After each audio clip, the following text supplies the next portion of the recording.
So what's keeping you? What holds you back?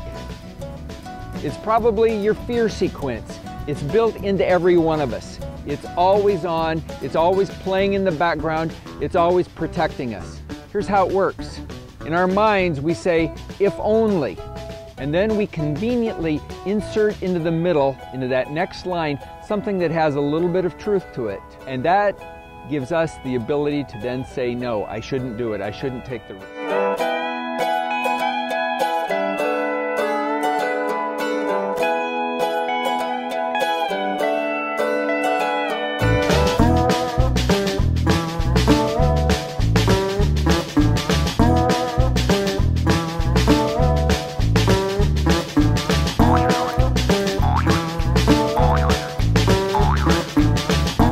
Fear sequence is really a great gift of God. It's like gravity. It keeps our feet on the ground. It protects us from making really dumb mistakes or taking risks that are too big for us. But this fear sequence can also become a little overactive, and it can hold us back when we really ought to be taking a new step, when we really ought to be leaning into moments of change in our lives. Because there are different times when deep down, we really are ready, and it would be in our best interests to interrupt that fear sequence, if only for a little while. And that's when we need friends, really wise friends, to help us take advantage of those moments. Today, I want you to join me as we get to look at two very familiar stories from the Bible. But what ties them together is that in both of them, Jesus is the wise guide who comes alongside, and he creates these marvelous transforming moments where he gives them permission to turn down the volume on their fear sequence, to really almost stop the tape, and if only for a little bit, to maybe consider taking a new risk, to consider a change, to maybe even look at their lives a little differently. The first one is with the guys who are fishing, and Jesus comes alongside, and out of the blue he says, "Gentlemen, I want you to come and follow me. And instead of fishing for fish, we're going to go fishing for people." Now imagine how that must have sounded to them. They were guys who were certain that they were going to spend their entire lives doing what their fathers had done. But they wanted their lives to count, and he gives them an opportunity to look at their lives a little differently. I want you to understand this point first and foremost. Jesus was a master at transforming the fearful into the faithful. He provoked these wonderful transforming moments where he gave people permission to actually interrupt the fear sequence that had been operating in their lives like a recurring song. They could stop it. They could look at their lives differently. And then he stood back and he watched as to if they were going to respond or not. And according to how they responded, that indicated how he would continue to invest in their lives. So let me pull over to the side of the road and make some initial applications. If you're a parent, you may have a child who is a natural risk taker. For that child, you may need to be teaching them how to pay attention to that fear sequence and let it serve them. But if your children are timid by nature, teach them how to ride the metro for themselves. Maybe it could be how to actually have a conversation with an adult.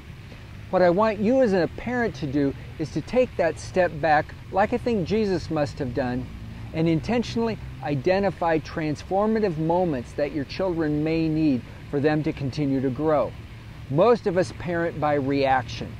I want to encourage you to be a parent who intentionally parents. I also want to speak to some of you who find yourselves in the role of leading and developing people at work or in a ministry. The pressure can be on you to invest in so many different people, to mentor a lot of people. And I want to give you freedom to step away from that. Instead, think about the challenges that you can put in front of people where you put it to them and then you step back and you watch for them to respond. And then you choose to invest in those who follow through. The second episode or story that I want to look at today is a little less familiar, but it does show up in Matthew, in Mark, and Luke. And all three tell us that Jesus and the disciples sail over across the Sea of Galilee to the east side. That is 8 or 9 miles away where they had their ministry center. What that means is that Jesus is now safe. He's crossed the line, he's crossed the boundary, and Herod Antipas can't get at him while he's there. But it also means that Jesus is clearly in Gentile territory. Two of the Gospels tell us the general area. They call it the county of Gerasa. Jerish is 30 miles away. Jerish is the center. This is the general area related to that city. This story is usually called Jesus and the Demoniac because Jesus climbs out of the boat, walks up on shore, and he is immediately accosted by this man who's bloodied, he's dirty, his hair is tangled and filthy, probably his fingernails are all grown out, he's cut up. Is he a crazy man? Is he a man controlled by dark forces? And it invites us deeper and deeper into the story, and if you do what I've asked you to do in other weeks where you picture yourself there, you pay attention to the detail that all the Gospels tell us that he was from the local town. I've been trying to find the town where this whole thing could have taken place. Now there's a pile of rocks where the tour buses will drop you off, but that's not it. It's just convenient. It's difficult for archaeologists and historians when they try to find towns of the Bible, because it's not as though there was a sign on the outskirts of town that said Nazareth, a friendly town full of friendly people. There weren't easy ways to find cities like that. And so you have to look for places where all of the details line up. And I know what you're thinking. Oh no, Marge, this is where he's going to show all of these pictures of the Holy Land again. I know. But trust me on this one, I'm going to make it worth your time. People kept telling me, though, about this place called Hippus. Hippus means the horse's back. And I heard that it was about 1,000 feet above the Sea of Galilee. And it was over on the east side. But for the life of me, I could not figure out where it was. I took my rental car places where no rental car should ever go. And then I found something online, and it was written by one of the archaeologists who just has finished digging it out. And he said that what you have to do is that you have to drive between some banana groves. Yes, there are banana groves along the Sea of Galilee. You've got to drive between some banana groves on this old road, and you will find a sign that says, "Only agricultural vehicles beyond this point."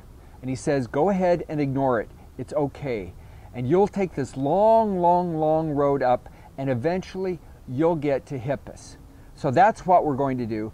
We're going to look at some of what they found up there. We're going to look at some of the details, and I want you to join me.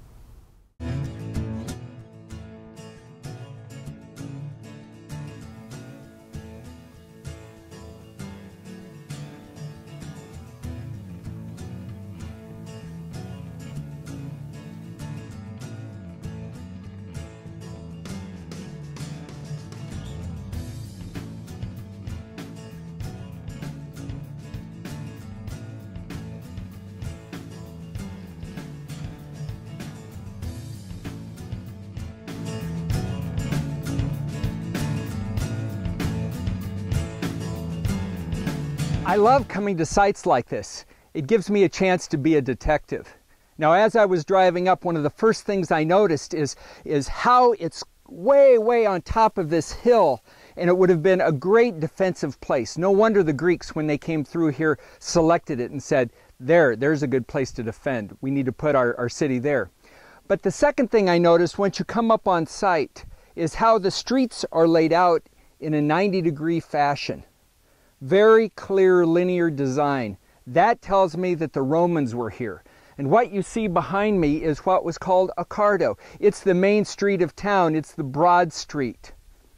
And they would lay this out, and in that way it would feel a little bit like every other major Roman city. I want you to get a feel for the majesty of this place. We really don't have a grasp of the sheer building capacity and the excellence of the Roman world. So here along this cardo, every 3 or 5 or 7 yards, there are these beautiful columns that are going to head all the way towards the sea.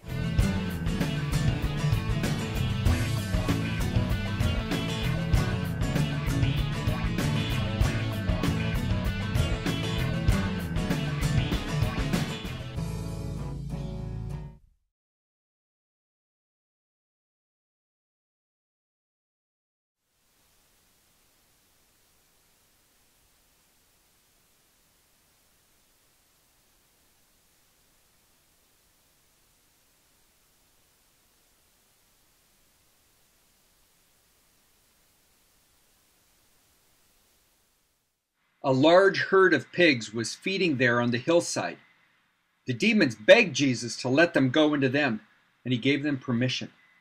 When the demons came out of the man, they went into the pigs, and the herd rushed down the steep bank into the lake and was drowned. And when those tending the pigs saw what had happened, they ran off and reported this to the town and the countryside. And the people went out to see what had happened. And when they came to Jesus, they found the man from whom the demons had gone out, and he was sitting at Jesus' feet, dressed and in his right mind, and they were afraid. Those who had seen it told the people how the demon-possessed man had been cured. Then all the people of the region of the Gerasenes asked Jesus to leave them, because they were overcome with fear. So he got into the boat and left. The man from whom the demons had gone out begged to go with Jesus, but Jesus sent him away, saying, "Return home and tell how much God has done for you." So the man went away and told all over town how much Jesus had done for him.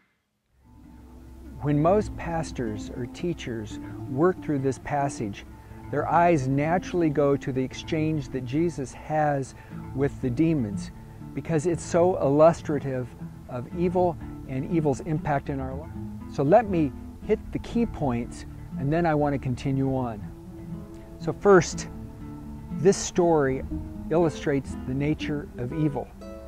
Evil destroys, it sucks life out of people, it sucks life out of relationship, and its intent is always to destroy. Second, the story reveals that evil can concentrate in a geography. Evil was concentrated over on the east side of the lake, where the Romans and the Greeks had lived. Third, this story warns of evil's invasive consciousness. It isn't just 1 or 2 demons, it is an entire collective given to destroy this man. That's how intent evil is. Number 4, it illustrates evil's fierce capacity to mutate in order to stay alive and active. It will assume different shapes and different forms. It cannot bear to be destroyed itself. Number 5, the story indicates that evil can be vanquished. And number 6, it tells us who can vanquish evil, who will be the victor, and it's none other than Jesus Christ himself. I want to look at this story with a different perspective. Instead of staring at the face of a demon, I want to look into the face of a man. I want to look at the human face. And what it tells me is that when the kingdom of Jesus comes, it restores a man. It restores the image of God in a person. It restores his well-being, his identity, his health, his purpose, and even his peace.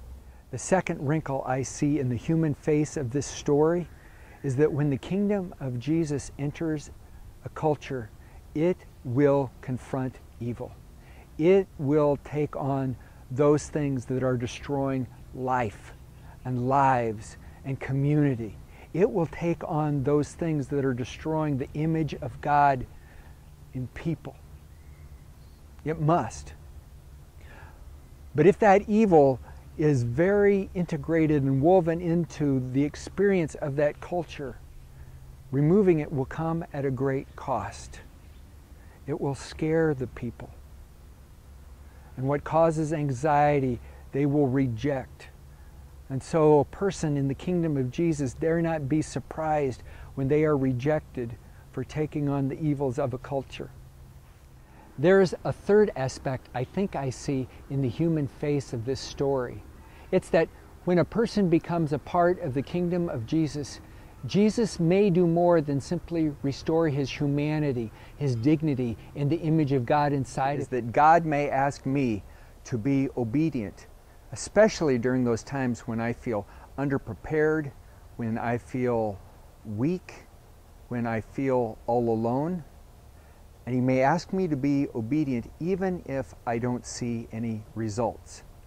And I need to trust that he is working behind the scenes throughout everything that I'm doing. Can you imagine what must have been going through this guy's mind? What do you mean you're not going to take me?